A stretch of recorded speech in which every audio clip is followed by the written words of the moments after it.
What happens when the most powerful country in the world starts losing control over its own electricity? It's a question that once sounded like fiction, but today it's becoming a terrifying reality. Behind closed doors and across international borders, an invisible war is unfolding, and the battleground is energy. The United States, long seen as the unstoppable superpower, is now facing a series of calculated, coordinated moves by foreign nations that are quietly but deliberately cutting its access to critical electricity sources and components. This isn't about a local blackout or a temporary outage. This is about the beginning of a global energy realignment, a collapse not caused by bombs or bullets, but by supply chains, sanctions, and switches. Countries are beginning to pull the plug. Not all at once, not loudly, but piece by piece. Key energy exporters and adversaries are slashing cooperation, restricting exports, and shifting alliances, and the United States is feeling the shockwaves. Electricity is the bloodstream of modern civilization. Without it, everything from hospitals to airports, military bases to Wall Street, grinds to a halt. And yet, the US power grid is now one of its greatest vulnerabilities. Decades of global dependence, outsourcing, and political distractions have left cracks in the system. And now, hostile nations are slipping through those cracks. Energy dominance was once a symbol of American strength, but that dominance is eroding. Nations like China, Russia, and key Middle Eastern players are no longer just energy producers. They're becoming gatekeepers, and they're turning their focus away from Washington. Have you noticed the recent waves of unexplained power disruptions, the increasing cybersecurity threats targeting US infrastructure, or the rising price of energy even as demand surges? These aren't isolated events, they're warning signs. Early tremors of a larger seismic shift. We're witnessing the beginning of an economic and strategic blackout, driven not by natural disasters, but by geopolitical strategy. In this new era, electricity has become a weapon, and countries that once helped fuel America's dominance are now quietly pulling the wires. There's a reason why global headlines are starting to echo phrases like energy war, electric grid vulnerability, and foreign control of infrastructure. Behind the public narrative, foreign powers are making moves to isolate and weaken the United States, where it hurts most, in its energy core. This is not science fiction. This is now. And it's not just about power generation. It's about the entire electrical ecosystem: rare earth minerals, high-tech components, smart grids, cybersecurity, logistics. The US depends heavily on imported materials for building and maintaining this system. And now, those lifelines are being squeezed. China has already started restricting exports of critical materials used in energy production. Russia is renegotiating oil flows, cutting deals with Eastern nations. Countries in the BRICS alliance are forming their own energy blocs, bypassing the dollar and building supply chains that exclude the West. The consequences? A slow-motion collapse that could leave America facing the unthinkable, a future without reliable power. But this collapse isn't loud. It doesn't come with explosions. It comes with silence. The silence of supply chains interrupted, of cooperation withdrawn, of critical parts simply not arriving. The silence before the blackout. And it raises a chilling question. If the United States can't guarantee electricity, what else is at risk? If this sounds alarming, it's because it is. And we're only scratching the surface. The truth is, what's happening right now is bigger than any single power plant or trade dispute. This is a coordinated shift in global influence, and energy is just the beginning. So before we dive deeper into how these countries are cutting electricity access to the US, and what that means for the future of American stability, ask yourself, are you prepared for the consequences of a blackout that starts thousands of miles away but ends in your own home? We're going to expose the moves being made behind the scenes. Who's pulling the strings, which nations are forming new alliances, and how it all connects to the slow, silent unraveling of US power. But before we continue, make sure to leave a comment below. Do you believe this is just political posturing, or are we witnessing the early stages of something much darker? Hit the like button if you believe this topic needs to be seen and heard by more people. And if you don't want to miss the rest of this breakdown, with facts the mainstream rarely shows, subscribe to the channel now and turn on notifications, because what comes next will shock you. The silent energy war, how US dependence became a vulnerability. For years, the United States stood tall on the global stage, projecting power not only through its military might and financial systems, but through the sheer dominance of its energy consumption and production. It seemed untouchable, a self-reliant force that dictated the tempo of global markets. But behind the illusion of control, something far more dangerous was unfolding. A quiet dependency, a hidden weakness. And today, that vulnerability is being exposed in ways few Americans are prepared to face. The silent energy war didn't begin with headlines. It began with contracts, with decades of outsourcing, with blind faith in global trade. As America expanded its economy, it offloaded the dirty work, the mining, the refining, the manufacturing, to countries that, over time, became less partners and more power brokers. And now, some of those very nations are beginning to leverage that control in a way that could cripple the United States without a single shot being fired. It starts with minerals, rare earth elements, lithium, cobalt, gallium, germanium, all the obscure-sounding materials that quietly power the modern world, from smartphones and satellites to electric grids and missile systems. China now controls most of their supply, not just the mining, but the refining, the processing, the value chain. It is a monopoly built in plain sight, and one that Washington largely ignored while chasing cheaper costs and faster innovation. As the US shifted its focus toward clean energy and high-tech development, it found itself in an uncomfortable position, needing more of what it doesn't control. Solar panels, wind turbines, electric vehicles all require components dominated by foreign suppliers. The idea that America could lead a green energy revolution while depending on geopolitical rivals for the raw materials was a contradiction waiting to implode. And now, it's starting to. But the dependence doesn't stop there. Even conventional energy sources have become a point of pressure.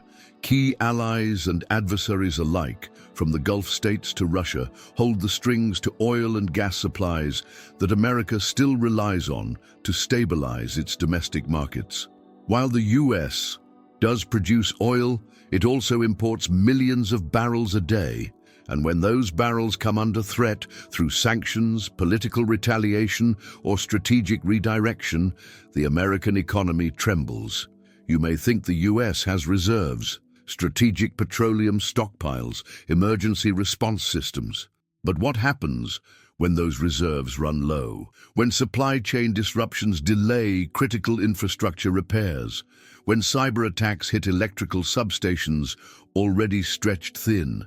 The system wasn't built to withstand coordinated external pressure. It was built for peacetime consumption, not energy warfare.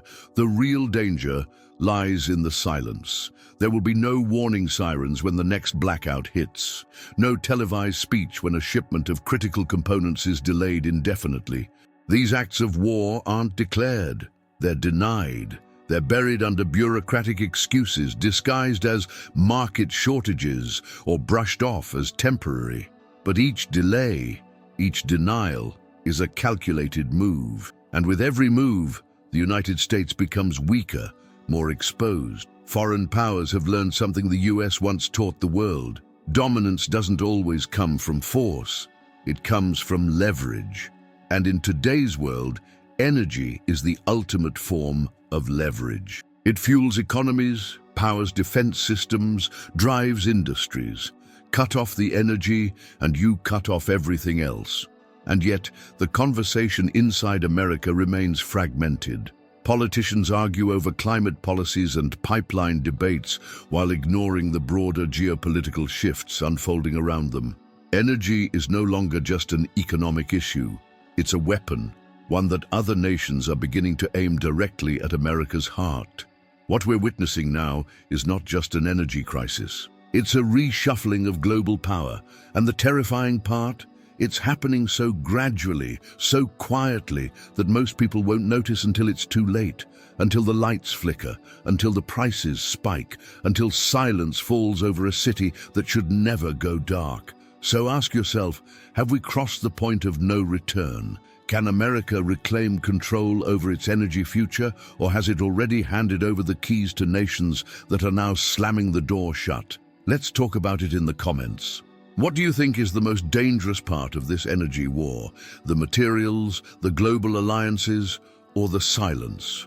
Drop the word leverage if you're starting to see how deep this goes. And if you've already felt the effects, maybe in your bills, in the news, or even in a blackout, tell us your story. Your insight could spark the next realization.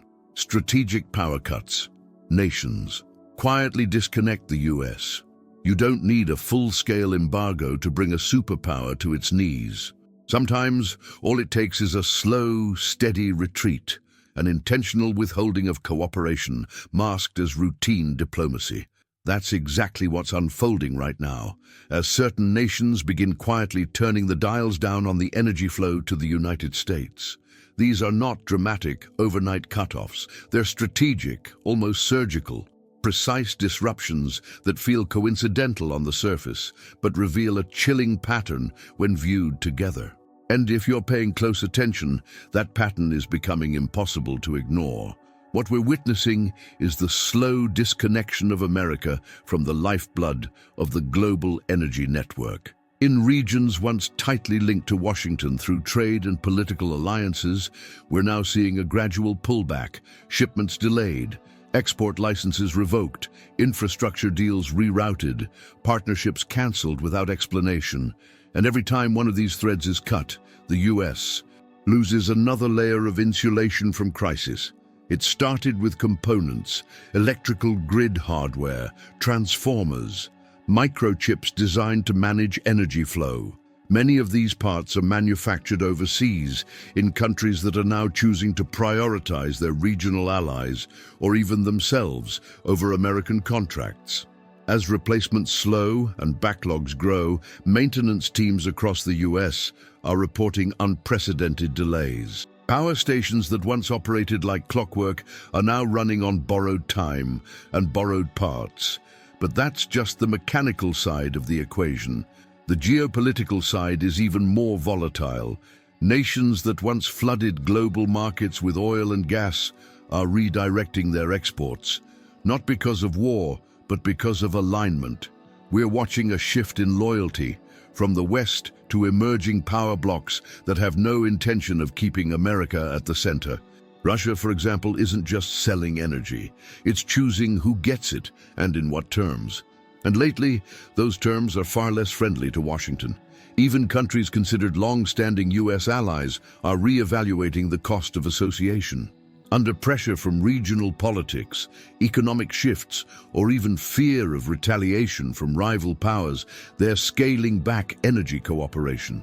Some are entering new deals with China and India. Others are deepening ties with the BRICS alliance. And in this new calculus, the United States is no longer the priority customer. It's just another player, one whose influence is slowly fading.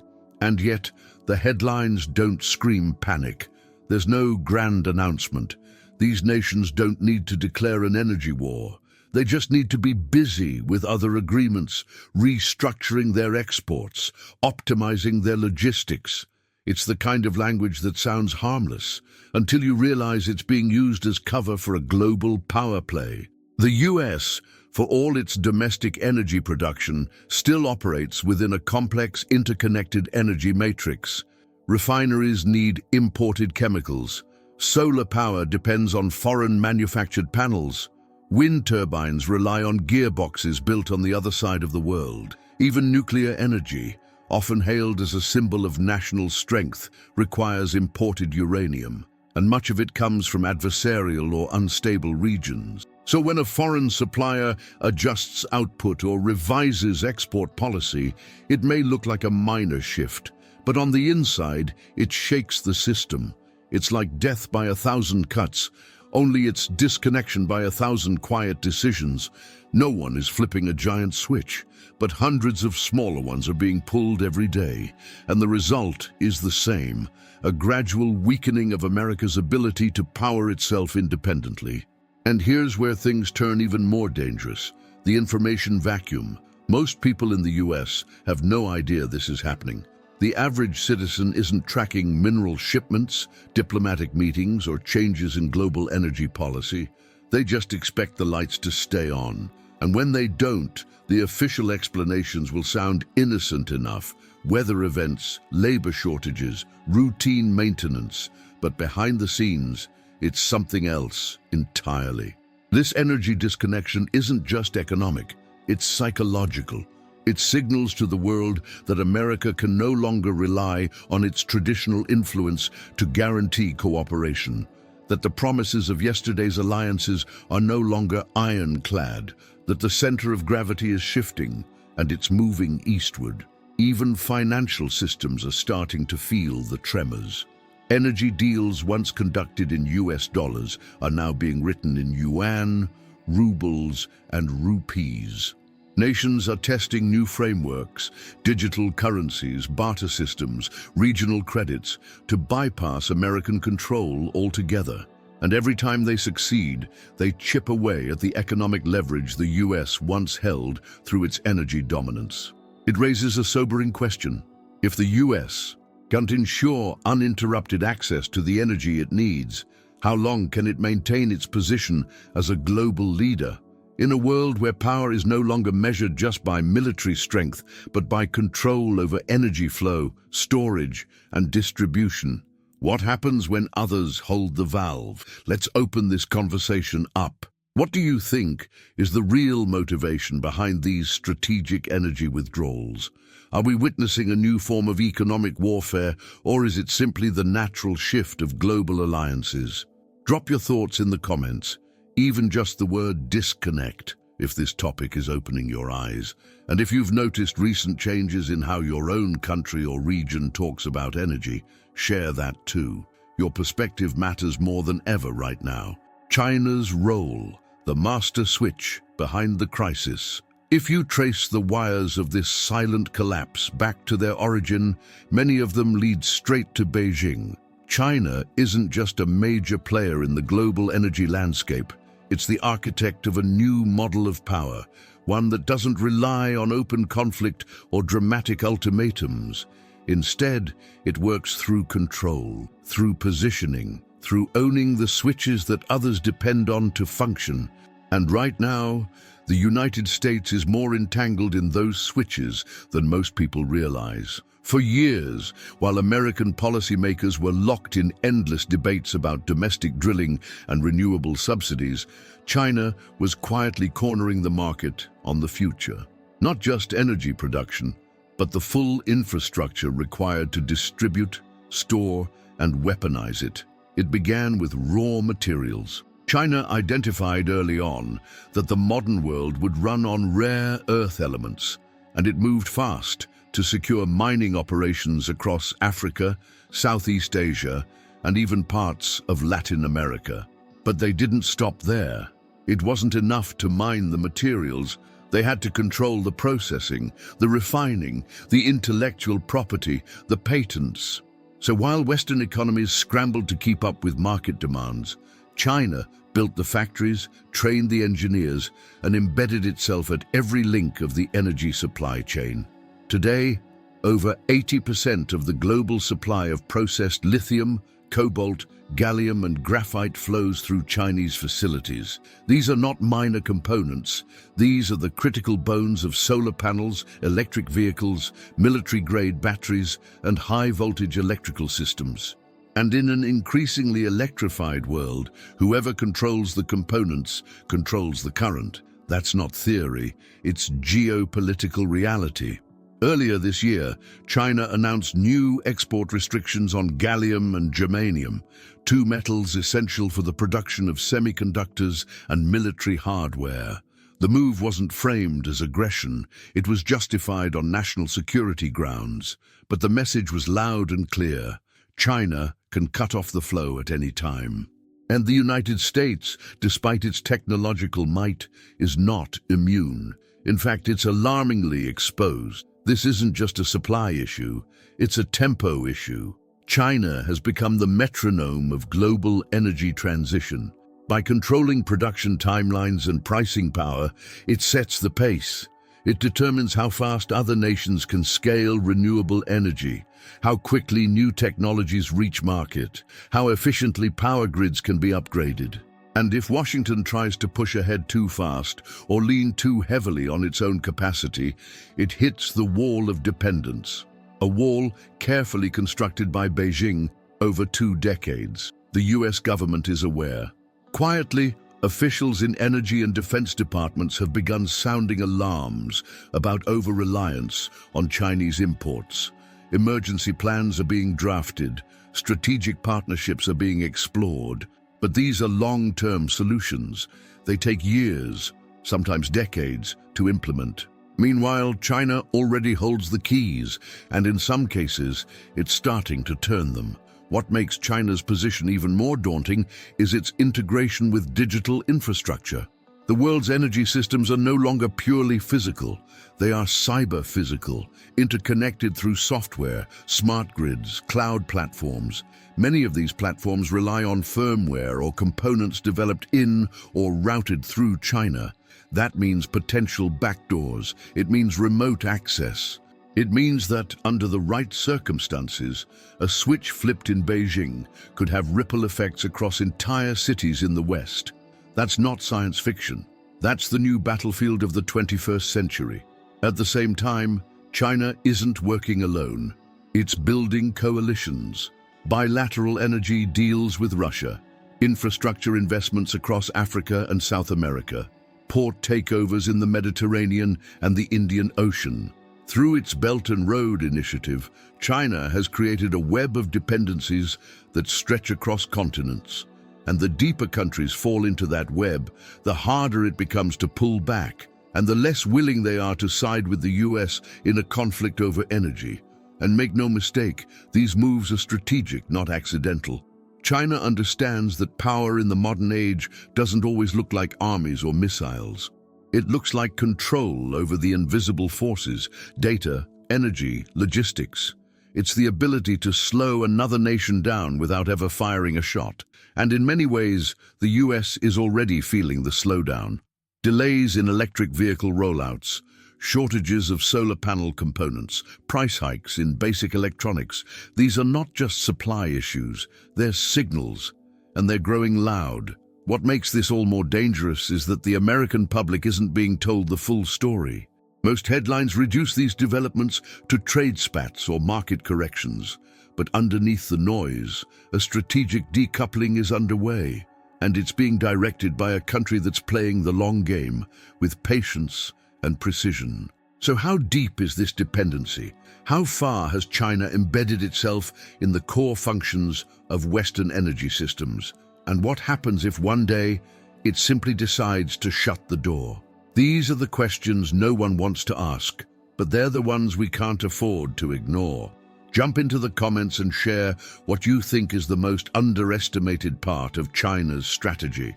Is it the minerals, the software, the alliances? Drop the word master switch if this section opened your eyes. And if you've seen China's energy influence reach your own country, tell us how. Your perspective helps reveal the global picture. Middle East retaliation, energy leverage in geopolitical chess. As the US grapples with mounting energy pressure from Asia, another front in this silent war is emerging, and it's one that Washington thought it had under control: the Middle East.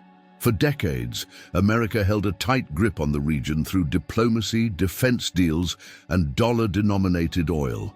But times have changed. The balance of power is shifting, and the traditional levers of influence are beginning to fail. What's unfolding now is not just a political disagreement or a trade dispute, it's an act of retaliation. A long brewing response to years of perceived interference, regime manipulation, and double standards. And once again, energy is the weapon of choice. In recent years, countries like Saudi Arabia, Iran, and even the United Arab Emirates have begun to re-evaluate their alliances, not out of sudden ideological shifts, but through cold, calculated moves rooted in long-term strategy. The petrodollar system, once the unshakable foundation of America's economic dominance, is under direct threat. Gulf states are beginning to explore alternative payment systems, with China and Russia offering tempting deals in yuan and rubles, bypassing the need for US currency entirely. This isn't just economic diversification. It's a geopolitical message. We don't need your system anymore. The oil itself is still flowing, but not in the same direction or under the same rules. Saudi Arabia, once Washington's reliable energy partner, is now deepening its ties with Beijing.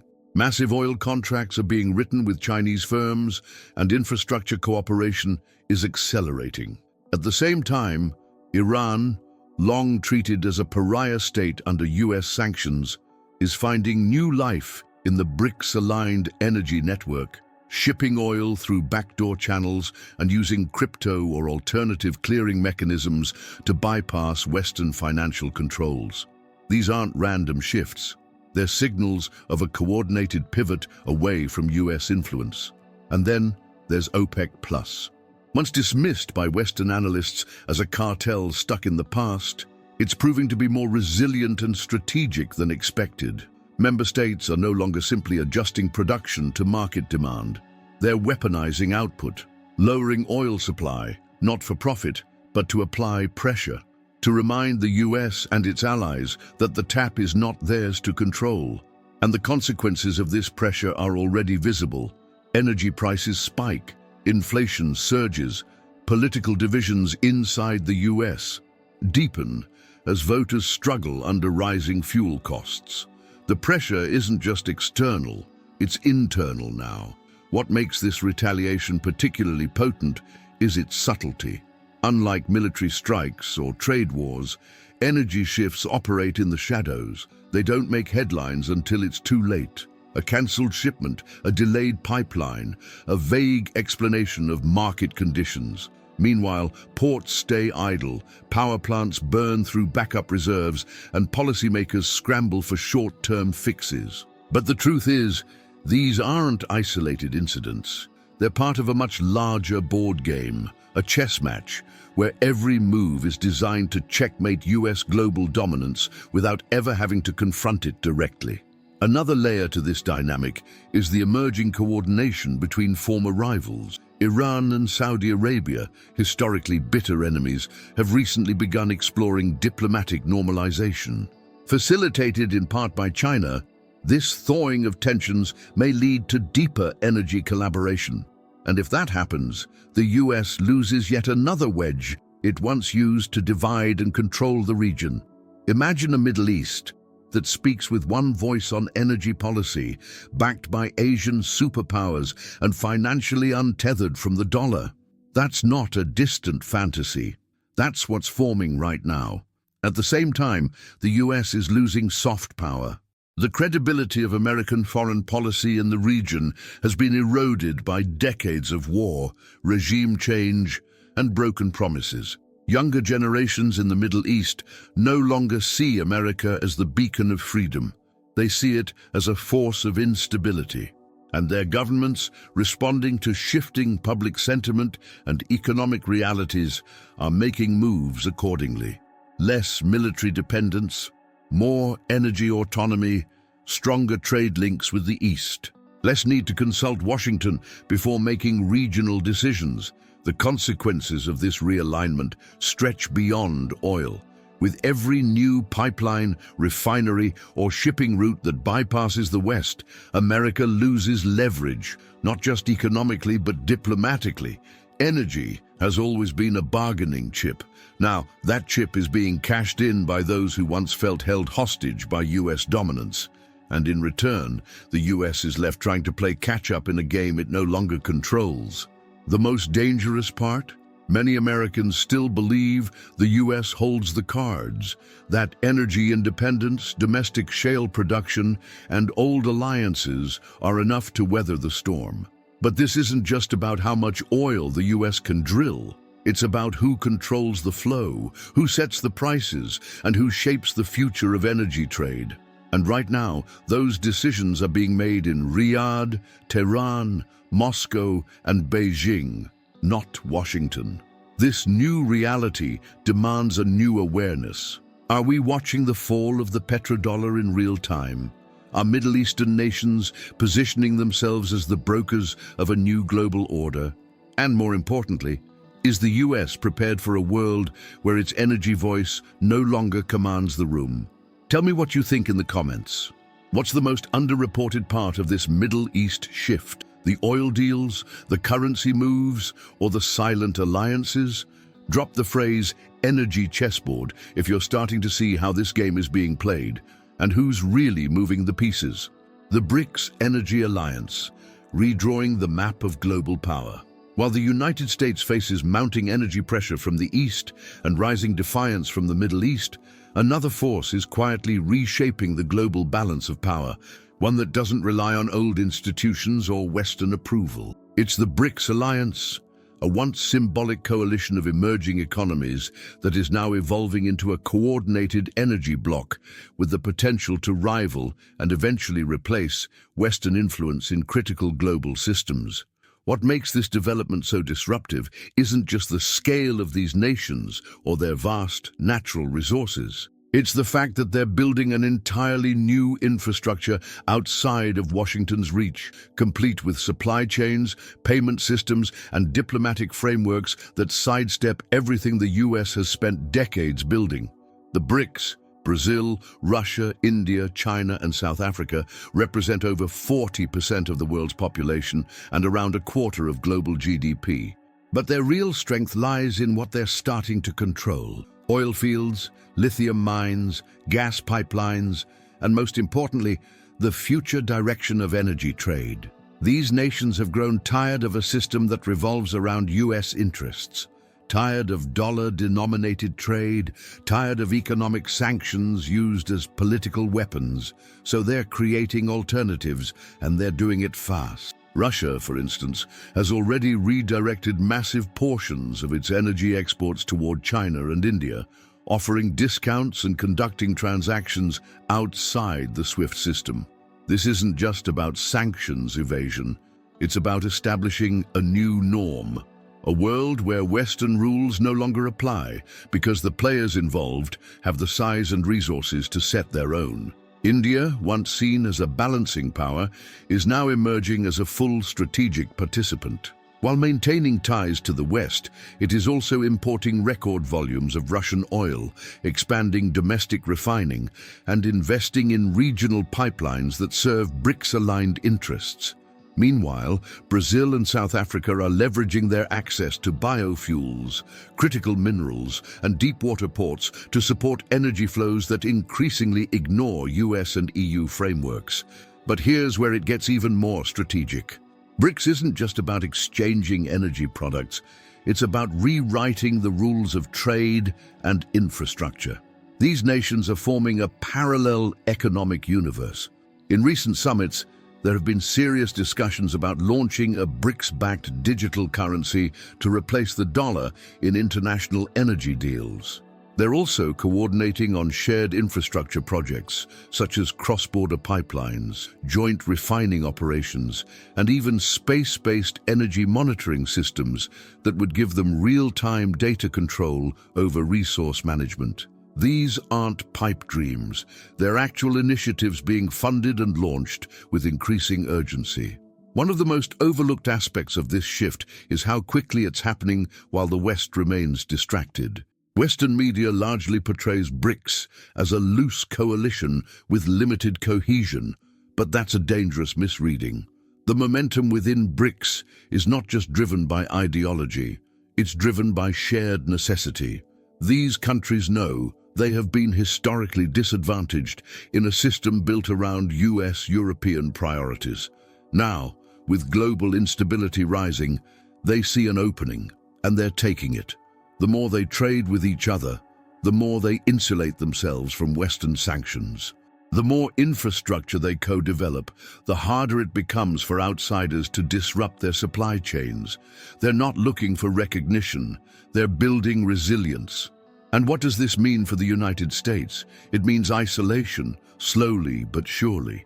It means losing influence over global pricing mechanisms, being excluded from strategic decisions, and watching major players migrate towards systems where American voices carry less and less weight. If BRICS nations succeed in building a new energy ecosystem, one that covers everything from raw extraction to high-end refining, supported by alternative financial instruments, they won't need the World Bank. They won't need NATO backing. They won't even need to participate in US-led summits. They'll have their own system, and for the first time in over 70 years, global power will not automatically flow through Washington. What's more concerning is the growing appeal of BRICS to non-member countries. Argentina, Iran, Egypt, and even Indonesia have shown interest in joining or aligning with BRICS energy initiatives. If that happens, the alliance could morph from a symbolic coalition into a full-scale global alternative, a gravitational center pulling developing nations away from the US orbit. And as that sphere expands, so does the influence of non-Western values in shaping energy access, trade standards, and geopolitical negotiation tactics. It's worth asking, how long before Western companies start hedging their bets? Before major corporations begin shifting supply contracts, building refineries, or laying pipelines in BRICS-aligned countries to maintain relevance. The cracks in the old global order are no longer theoretical, they're operational. And once businesses follow the energy, politics won't be far behind. This isn't just about energy, it's about leadership. The BRICS alliance is redrawing the map, not just geographically, but ideologically. And unless Washington and its allies acknowledge the depth of this transformation, they risk becoming spectators in a game they used to control. Let's bring this to the table. What do you think is the real tipping point here? The formation of a BRICS currency, the rise of new infrastructure routes, or the shift in energy loyalty? Drop the phrase parallel power if you feel like we're entering a two-world system. And if your country is already trading more with BRICS nations, let us know how it's playing out. Because the future isn't coming, it's already being built. Cyber attacks on the grid, invisible blackouts already happening. If the geopolitical maneuvering wasn't enough, another battlefield is emerging, and this one is entirely invisible to the naked eye. While the world's attention is drawn to pipelines, rare earths, and diplomatic summits, the real war may already be underway inside servers, firewalls, and lines of code. We're talking about cyber attacks. Not the kind that shut down websites for a few hours, but the kind that can bring entire cities to a halt, disrupt energy supplies in real time, and blur the line between peace and conflict. The US energy grid, long considered a symbol of national strength, is now one of its most exposed vulnerabilities. And the attacks, they're already happening. You won't hear much about them in the mainstream. At best, they're buried under sterile headlines like technical failure or unscheduled maintenance. But look closer and you'll find the fingerprints. Coordinated breaches into control systems, intrusions traced back to foreign IPs, and malware designed not to destroy immediately, but to observe, map, and wait. These are sleeper codes, lying dormant within the grid, able to be activated at the push of a button, and they're not hypothetical. In recent years, US intelligence and cybersecurity agencies have issued quiet but urgent warnings that foreign actors, specifically from China, Russia, Iran, and North Korea, have already penetrated critical infrastructure networks, including those linked to energy transmission and power generation. The most dangerous aspect of cyber warfare is its ambiguity. Unlike traditional attacks, you don't always know when it starts. There's no explosion, no invading army, just sudden instability. A power outage in a major city, a refinery shut down due to technical anomalies, a pipeline's monitoring system going dark. In each case, officials scramble to diagnose the problem, and often the true cause remains classified, not to protect the public from panic, but because the implications are simply too massive to admit out loud. If you tell a nation that its power grid is compromised by adversarial code, you're admitting that its sovereignty is no longer fully intact. What's unfolding is a new kind of conflict, where electricity is weaponized through code, and war is waged not by missiles, but by keystrokes. In 2021, the Colonial Pipeline ransomware attack brought this threat into the mainstream momentarily, as fuel supplies across the East Coast were disrupted.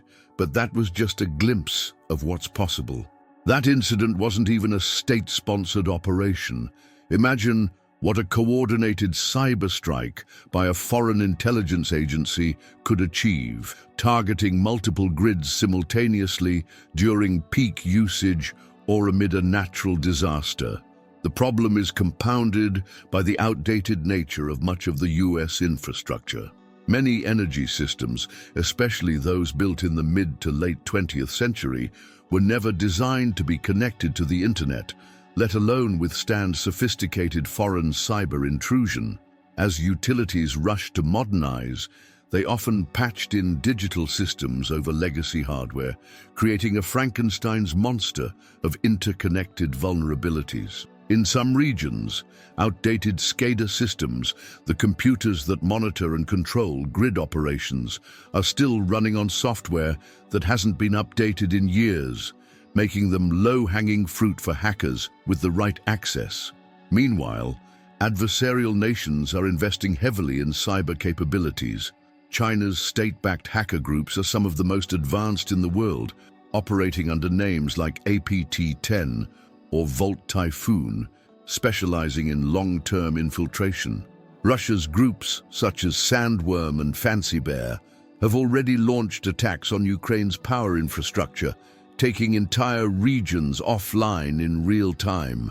These operations aren't just tests, they're live demonstrations of how power can be turned into pressure and infrastructure can become leverage. And if it works in Kyiv or Tbilisi, it can work in Chicago or Atlanta. The real question now is how many systems have already been compromised and how long until the lights go out on purpose. Energy experts and military analysts alike now believe that a full-scale cyber blackout is not a matter of if, but when. And when it happens, it may not even come with a clear warning or an obvious enemy. It could be disguised as a glitch. It could last for hours or weeks, and during that time, millions of Americans would be without power, unable to communicate, unable to access basic services, hospitals, banks, airports, all at the mercy of foreign adversaries operating from a keyboard thousands of miles away. This shift changes everything about how energy security is defined. It's no longer just about physical control over oil fields or pipelines. It's about digital sovereignty. It's about who can see your systems, who can manipulate them, who can stop them, and whether or not you even know they're inside. Because once they're in, they don't need to destroy anything immediately. They can wait, watch, choose the perfect moment to strike when it hurts the most. What's even more concerning is how little the general public knows about the true scale of the threat. Most people assume that blackouts are natural occurrences, weather-related, mechanical, or just bad luck. But if you start connecting the dots, you'll notice a pattern of disruption that's becoming harder to explain away. Power failures in strategic areas, simultaneous outages in multiple states, supply disruptions at the same time as grid malfunctions. These are signs, warnings from a new type of battlefield that doesn't show up on a map.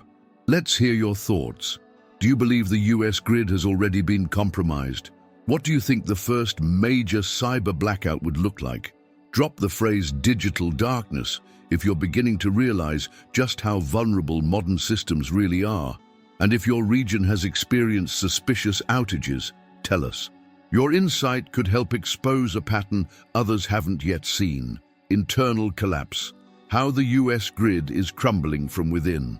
While foreign threats and cyber attacks dominate the headlines, there's a quieter, even more uncomfortable truth the American public needs to confront. The US energy grid isn't just vulnerable because of outside pressure.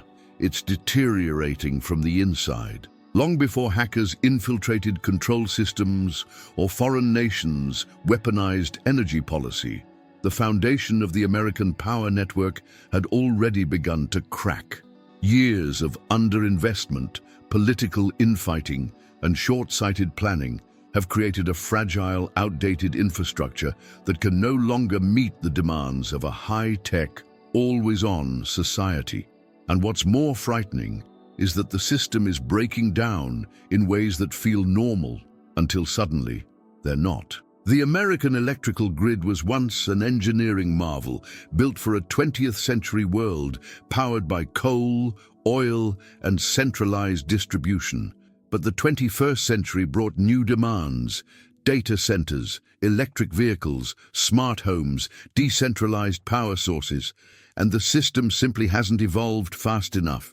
Instead of a single cohesive network, the US grid is a patchwork of regional systems, each with its own regulations, utilities, and vulnerabilities. In many areas, the infrastructure is decades old. Power lines sag with age, transformers operate past their life expectancy, and critical components are often running without proper redundancy.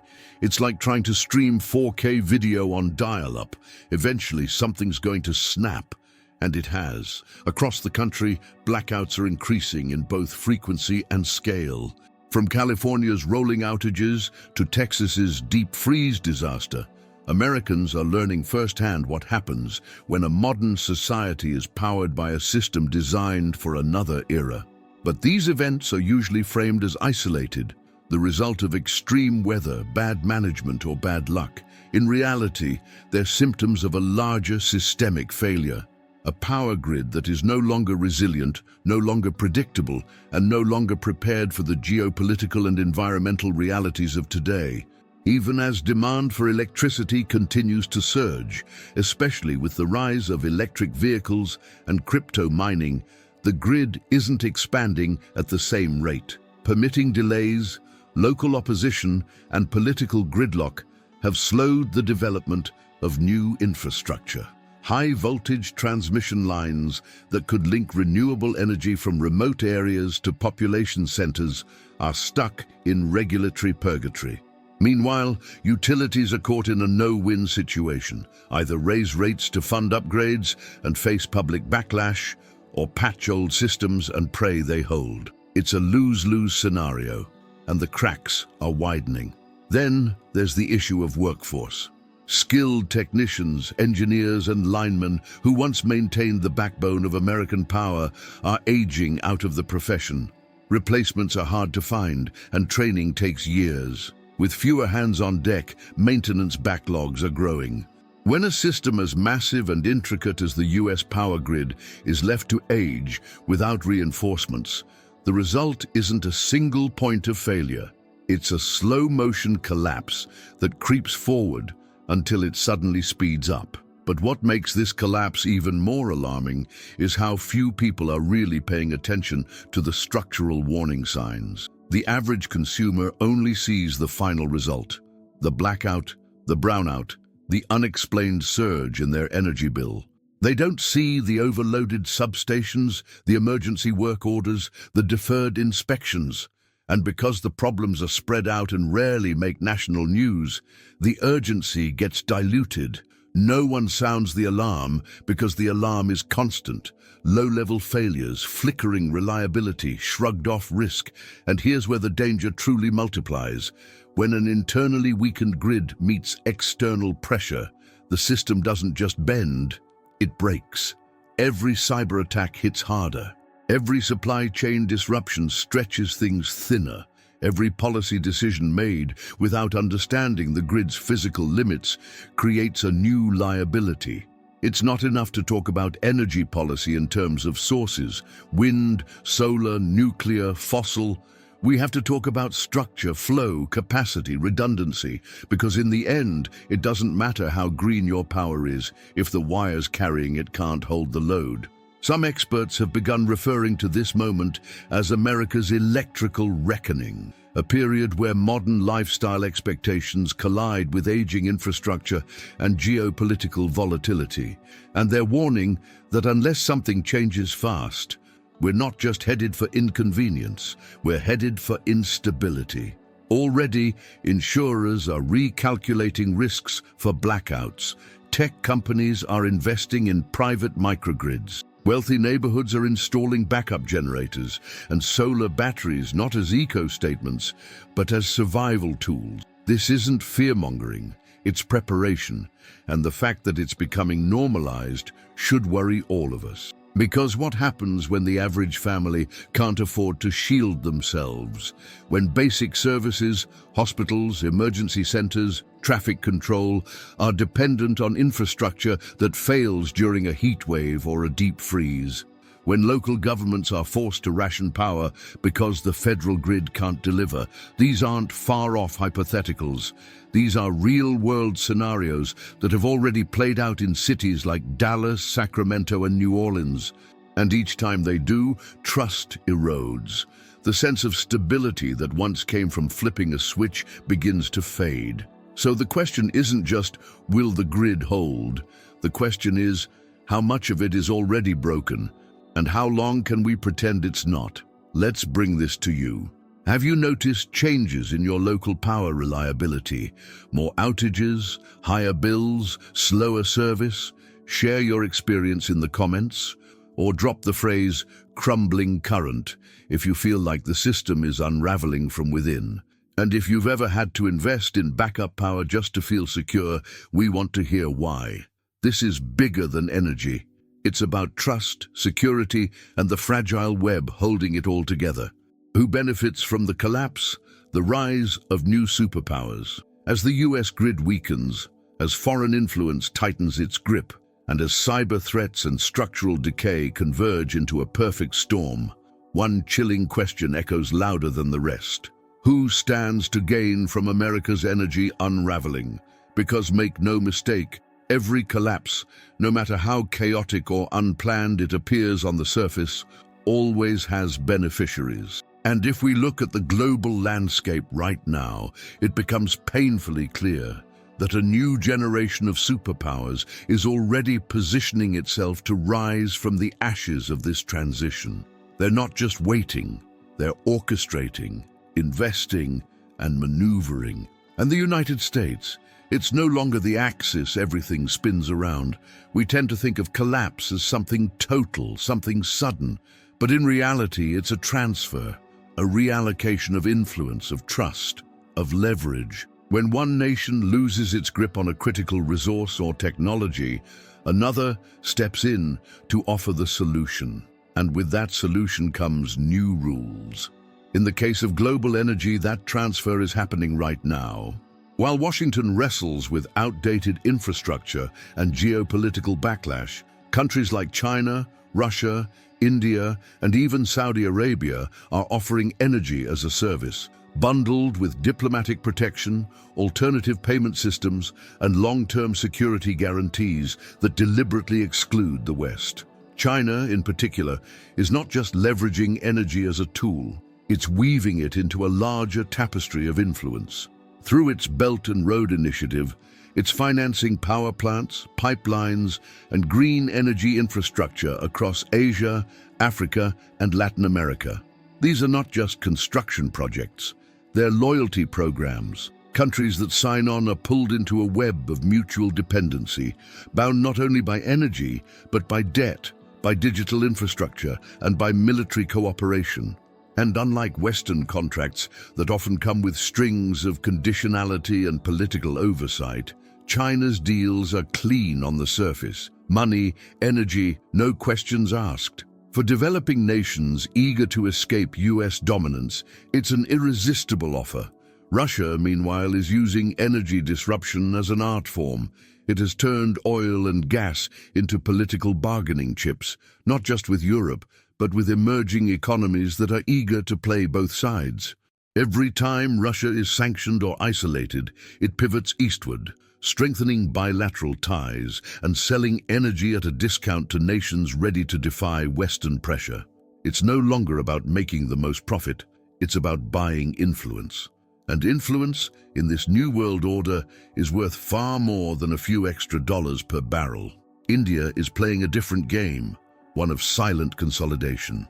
It's rapidly expanding its energy infrastructure, investing in both fossil fuels and renewables, and quietly establishing itself as a key hub in the alternative global grid. It's not drawing attention, but it's drawing in contracts. As tensions between the US and China escalate, India is becoming the preferred partner for nations seeking neutrality, efficiency, and reliability. Its non-aligned stance is becoming an asset, and its energy investments are laying the foundation for long-term dominance in the Indo-Pacific.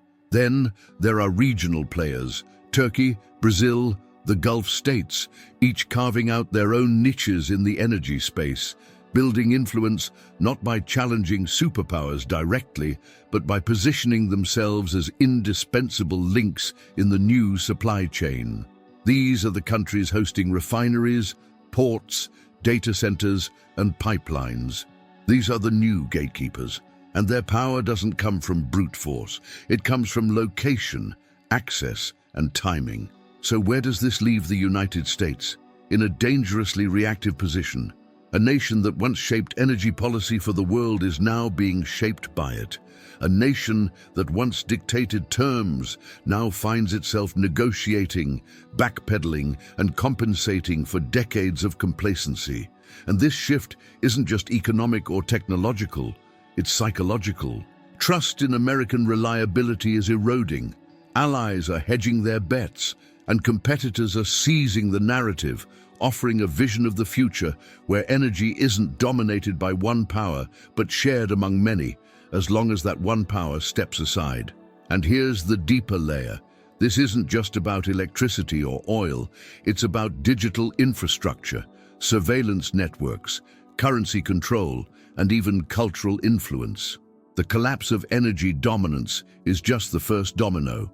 As the US loses its grip on how power is produced and distributed, it also loses its grip on how influence is communicated, how values are spread, and how policy is enforced globally. It's the beginning of a broader displacement, one where being the leader of the free world no longer carries the same weight. But in this void, there are nations that are prepared, nations that have studied the US playbook and rewritten it with their own advantages. Nations that are not burdened by outdated political systems or aging infrastructure, but fueled by ambition, agility, and time. They see what's coming. They've prepared for the collapse, and now they're stepping into the space America once occupied, not with celebration, but with calculation. And this is where it becomes urgent for us to ask, what comes next? If the collapse isn't just a possibility, but a process already in motion, who will write the rules of the next global system? Who will set the standards, control the energy flows, decide the terms of survival? Let's bring it to the conversation. Which rising power do you think is best positioned to lead the post-collapse world, and why? Drop the phrase "power vacuum" in the comments if you feel like the global torch is already being passed. And if you're seeing signs of this shift where you live, new infrastructure, foreign investment, trade shifts, share it. Your input helps uncover the new shape of power. If you've made it this far, we want to hear from you. How did this message impact your heart? What thoughts did it awaken in you? Leave a comment below with the words, "I enjoyed the content," and share how this message spoke to your spirit, your awareness, or your understanding of what's unfolding in the world around us. Your voice matters, not just to us, but to everyone watching. This channel is more than just information. It's a space for awakening, for reflection, and for truth. So let your comment be part of that purpose. And if this content opened your eyes, challenged your perspective, or gave you clarity in the midst of confusion, don't forget to subscribe to the channel. That way, you'll stay connected to every new video we release, each one designed to inform, to reveal, and to guide.